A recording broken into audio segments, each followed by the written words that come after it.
wannan rubutun ahlus sunna sai ga wannan karon ba wani da za mu bi ne da yawa suna wanda zan faɗe su ɗaya ke muka fara sai na wanda ya yanzu don waɗansu na murna suna abubuwa wannan mun yadda ba kyau masu cewa ba za su yafe ba wa wannan shugaba Buhari ba za su yafe ba saboda ya zalunce su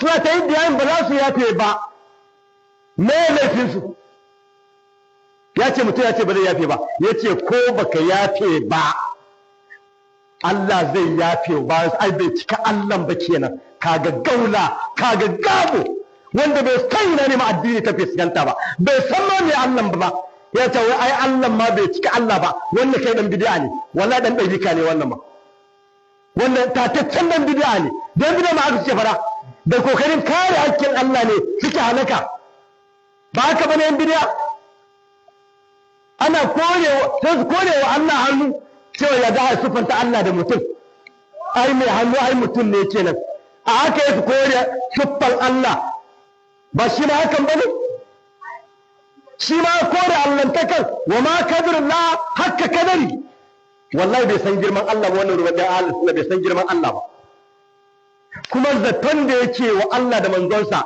ya da fitowa fili wannan shi fa neman duniyarsa kawai yake yi kuma wannan duniyar na muna muka albishir wallahi ba za ka same ta yadda kake so ba ko ka samu jarrabawa ne istidraji ne talala ne wallahi ba za ka yi karshe mai kyau ba Allah a tarihi ba taba samu ba mutum ya zama aikinsa karya ta manzo Allah karya ta Allah kuma ya ce yake kyawun karshe a karya ne wai ce ba da kyawun karshen Allah ya yi da'a ne wa Allah Allah ya yi wahayi wa manzonsa manzo Allah ya gaya mana kuma ka zo ka karyata Allah da manzonsa ne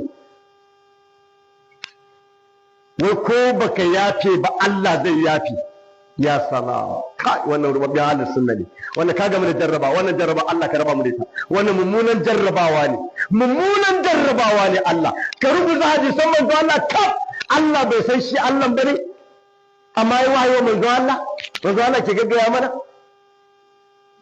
manzo Allah ki ce ittaku da'awatul mazlum ka ji tsoron wanda ka zalunce shi kai wannan malami ma wanda rubadan halin sunna ne wannan ga hadisai rututufa na Muslim ne na Bukhari ne gaba da cikin Riyadus Salihin ba Imam Nawawi ya hada wuri daya a babu tauba ya hada su a wuri daya amma wannan dabban malami wallahi karatu ga da kai Riyadus Salihin ba to wannan mai da ka dace ba ka tsaya gaban al'umma ka ce za ka yi magana a gaban al'umma har ka shiga su midiya wannan dabban malamin dai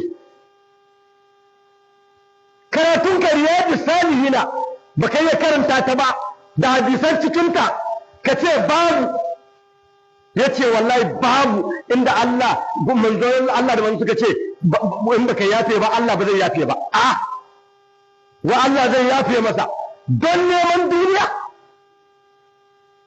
don neman za a baka wani abu me za a baka wanda har zai fi maka wannan kare ta manzon Allah da kai da Allah da manzon ka kare ta su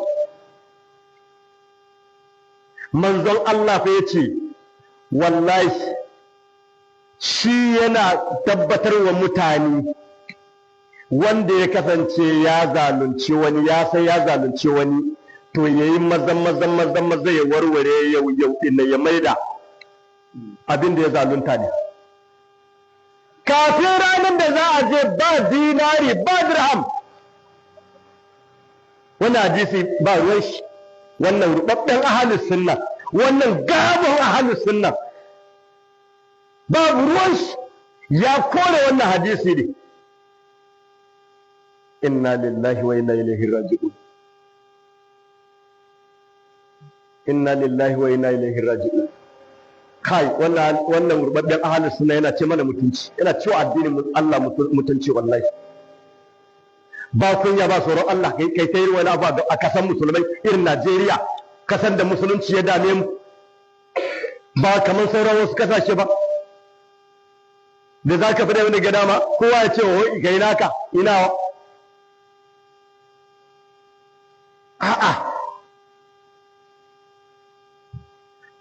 manzon Allah ga hadisai da yawa da ya kawo game da haƙƙin mutum. Kai manzon Allah fa cikin da tsari ma duk da ya hada ne yake cewa gunda zaka san Allah adali ne, hatta shatul jalha karna, har akuya wanda ba ta da kawo a nan duniya, wata akuya ta dungure ta zalunce ta, kaga dubai ba su ga aljanna ne, amma ranar sai hada su a yin hisabi.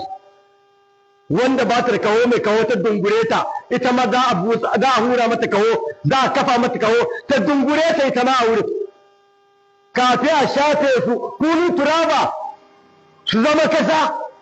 Ka duba adalcin Allah.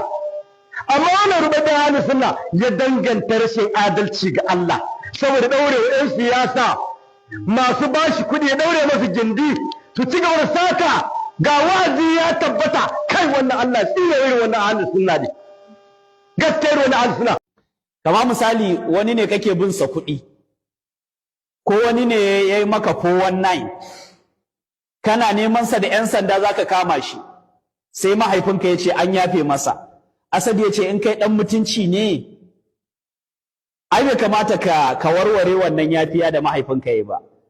To wai haka ma Allah, inna lillahi wa inna ilaihi raji'un. Ai Asadu laisa ka mislihi shay'un. Ka siffanta Allah da abin halitta. Ka siffanta Allah da zalunci. Ka siffanta Allah da zalunci. Ai nan mahaifinka zai ce ka sarayar da haƙƙin ko ka so ko ka ƙi, ya kwace haƙƙinka ya bawa wani. In aka yi haka, mahaifinka nan ya baka haƙƙinka ko ya kwace haƙƙinka. Nan mahaifinka ya kwace haƙƙinka ko ya baka haƙƙinka. Nan mahaifinka ya kwace haƙƙinka ya bawa wani. To Allah baya haka. Allah subhanahu wa ta'ala shi ya halicce ka, shi ya azurta ka, shi ya samar da kai, amma kuma baya zalunci. Ba zai taɓa karɓar haƙƙinka ya bawa wani ba. Allah baya zalunci, Allah ba zai karɓa haƙƙinka ya bawa wani ba. Asadu, wallahi tallahi baka san Allah ba. Ko kaɗan baka san Allah ba. Kuma abubuwan da kake faɗa miyagun maganganu ne wallahi. Miyagun maganganu ne cikin sufofin Allah. Takadu samawatu yatafattarna minhu wa tanshaqqu al-ardu wa takhirru al-jibalu hadda. Kana siffanta Allah da zalunci. Yanzu an mun 419, kawai sai babana ya je ya ce ya yafe musu. Nan babana ya zalunce ni ko bai zalunce ni ba?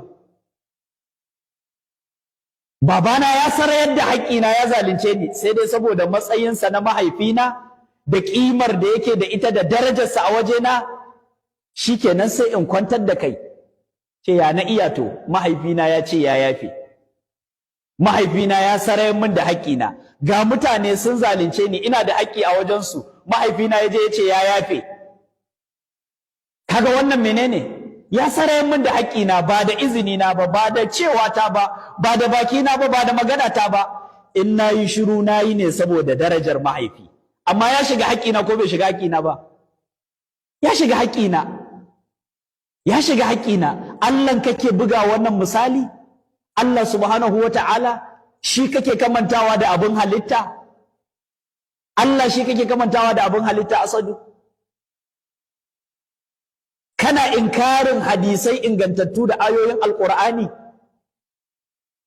Kana cewa wai Bahaushe ya ce da kai da kayan mallakar wuya ne? Da kai da kayan mallakar wuya ne shine abin da ya ci karo da hadisan da ayoyin? Ya ce dai amsoshinsa ga hadisai da ayoyi ya ɓoye. Yana da amsoshi amma ya adana su. Sai tattaunawa ta kama. Kun san tattaunawa da ba za ta kama ba kenan? Ba inda wannan tattaunawa za ta kama. Amma da